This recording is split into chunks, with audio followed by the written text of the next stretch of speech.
Valarie biro iri nyiswani to Apisi mar migao ma limbe kaunti ma Kisumu gin ting mage ma ungodo kaka Apisi kaunti no aonge ni ma utimo mondo mi wang'e ka konyo tudo godo twak marwa kawuono Valarie. Kamano kuom penjo makare. Apis mar County Government of Kisumu gima watimo here mostly is tourism product development and marketing. Watemo donjo into loso attractions manie Kisumu. Waketo accessibility mar attractions gi bedo mayot kuom welo duto te machopo Kisumu. Ei dongruok mwatimo bende watimo conservation of the environment by promoting ecotourism. One gi sites like Dunga Beach and the Boardwalk, and events machalo kaka Kisumu City Run, where we promote the conservation and the creating awareness to the locals. Mondo mi wamed rito alwora wa ingeni Lake Victoria and mwandu nyaka rite.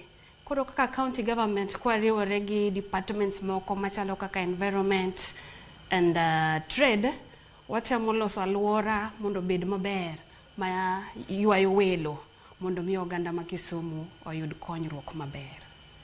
Kamano ahinya. Sani king'e kaunti ma Kisumu gin kuonde mage ma ywayo welo Valarie?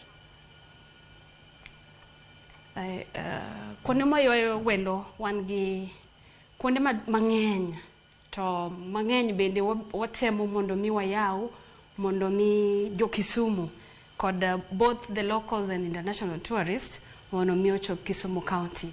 Anyalo wacho sites kaka the Kit Mikai mani Seme, mano UN heritage site that was marked, and watemo gere mondo wakele malo mondo mi welo odonje maber, mondo mi wa made yudo revenue kaka tourism directorate to promote Kisumu within Kisumu.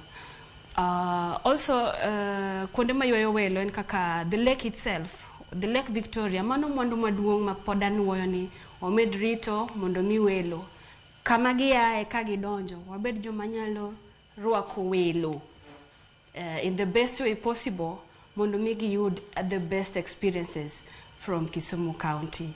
Daher mondo achiw mana a few lists of attractions ma wan godo.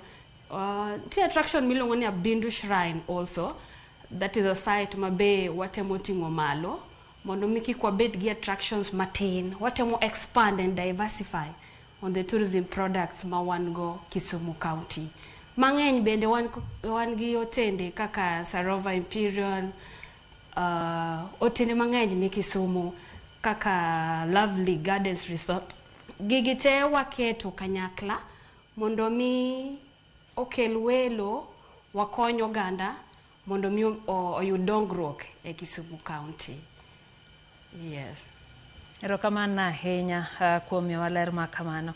Kaduogo e studio kae, Zabulon, king'iyo ohala sani